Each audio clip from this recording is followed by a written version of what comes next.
Olá, gente, tudo bem? Ontem, durante a live, eu recebi uma pergunta sobre como fazer para lidar com pensamentos repetitivos, como nos livrar de pensamentos repetitivos. O que acontece por trás de um pensamento repetitivo?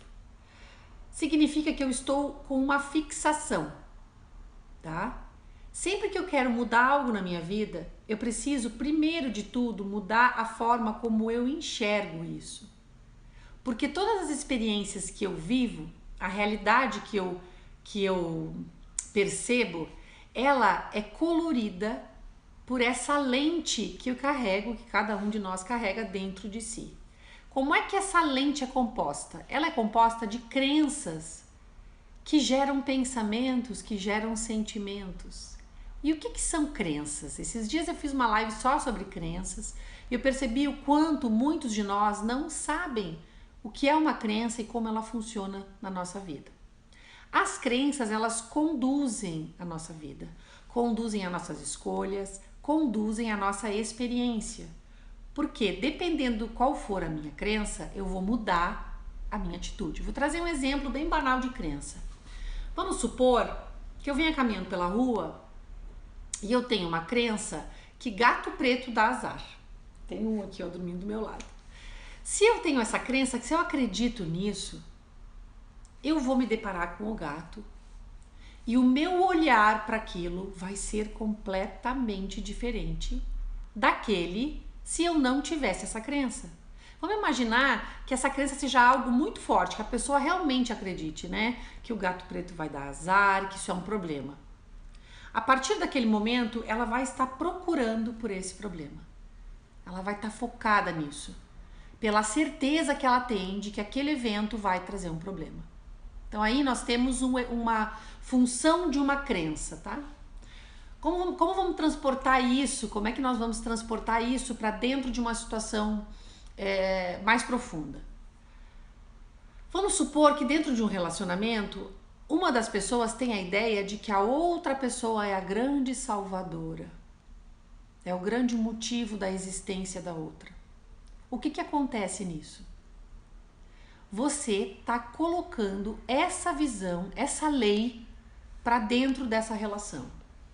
Então você vai começar a delegar coisas que seriam suas para aquela pessoa. Você vai começar a imaginar que as coisas não estão dando certo porque aquela pessoa não está onde ela deveria estar. Vocês conseguem perceber como essa crença pode modificar uma relação e a partir disso ela pode sim modificar uma experiência, uma realidade? Como eu falei ali a história do gato, né? Se nós colocamos duas pessoas numa mesma cena, ou uma mesma pessoa, uma num momento com a crença, no outro momento sem a crença, a atitude dela diante da realidade vai ser completamente diferente, o que vai produzir novos pensamentos, novos sentimentos e uma nova experiência dentro da realidade. Por isso que sempre quando nós queremos mudar algo, nós precisamos mudar o que tem aqui dentro que faz com que eu veja aquilo daquela forma. Então, voltando para os pensamentos repetitivos. E aqui a gente pode incluir pensamentos negativos, a gente pode incluir qualquer coisa que nós queiramos transformar na nossa vida. Aonde que eu preciso ir? E qual é o grande problema que nós enfrentamos? A nossa educação, a forma como nós somos ensinados, nos diz que nós precisamos ir lá fora e mudar a situação. Então, nesse exemplo do gato preto, o que eu tenho que fazer para não ter azar? Preciso ir lá e tirar o gato. Eu não posso encontrar um gato, porque se eu encontrar um gato, acabou. Percebe como eu me torno impotente e dominado e arrastado por aquilo que eu não tenho controle. Porque eu não tenho controle se eu vou ou não me deparar com um gato preto ao longo do caminho. Essa crença e qualquer crença limitante nos coloca numa posição de impotência. Quando nós queremos transformar algo, quando nós queremos assumir a nossa vida, nós precisamos nos libertar, inclusive, desse paradigma que diz que o que acontece fora transforma o que tem aqui dentro. Não. O que acontece fora aponta para questões nossas que nós trazemos conosco e nós precisamos transformar se nós queremos viver uma realidade diferente. Se eu tenho uma fixação em alguma coisa que gera um pensamento repetitivo, eu preciso transformar isso dentro de mim. Vou pegar um exemplo. Supondo que o meu pensamento repetitivo seja de que eu não vou conseguir, de que eu não sou capaz, de que eu não tenho valor. Sempre que eu tenho esse pensamento, eu venho para a realidade e eu vou buscar na realidade uma comprovação para essa crença. Qualquer coisa que acontecer, eu vou estar buscando encaixar nessa crença. Porque essa crença é uma verdade que eu carrego. E para que ela seja verdade, eu preciso estar comprovando ela diariamente.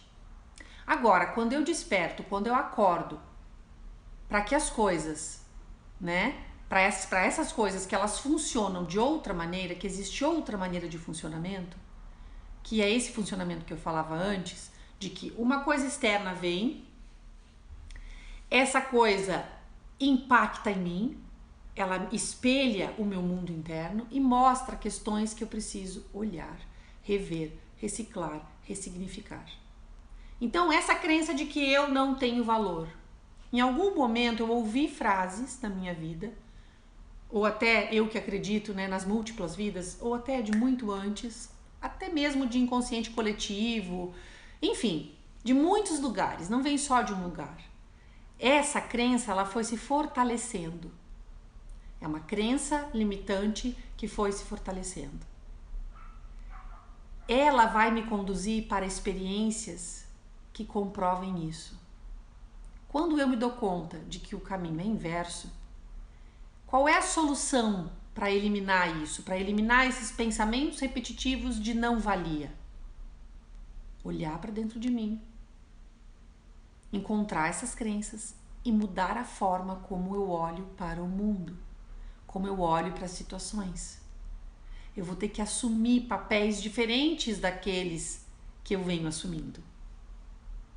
Geralmente, em crenças de menos-valia, posso me colocar num papel de culpa, eu posso me colocar num papel de dívida. Então eu preciso olhar para isso e desmanchar isso, me perguntar, isso é uma verdade? Isso realmente é uma verdade? E percebendo as minhas respostas. Às vezes, quando nós temos questões mais superficiais, talvez, a gente consegue fazer esse exercício e ter um resultado muito rápido. Outras vezes, quando nós temos processos mais antigos, coisas mais cristalizadas, a gente precisa talvez de uma ajuda ou de um trabalho mais consistente, mais longo, né? Para poder desmanchar essas crenças. É uma caminhada. E essa caminhada é uma caminhada de libertação. Porque ela vai nos levar para o poder diante daquilo que nós temos poder, que é a forma como eu me sinto, a forma como eu vivo. Não importa que situações externas estejam acontecendo, nós temos autonomia para nos sentirmos diferentes diante do que quer que seja. Essa é uma crença poderosa, não é uma crença limitante, é uma crença fortalecedora. A gente vai começar a diferenciar isso quando a gente começa o nosso trabalho de autoconhecimento. Então, eu convido vocês a olharem hoje para as questões que vocês querem mudar e se perguntarem como é que eu enxergo isso? O que eu vejo nisso? E aí você vai escrevendo. Você vai olhar para aquilo que você vai escrever e vai perceber o quanto daquilo que eu estou colocando aqui é verdade.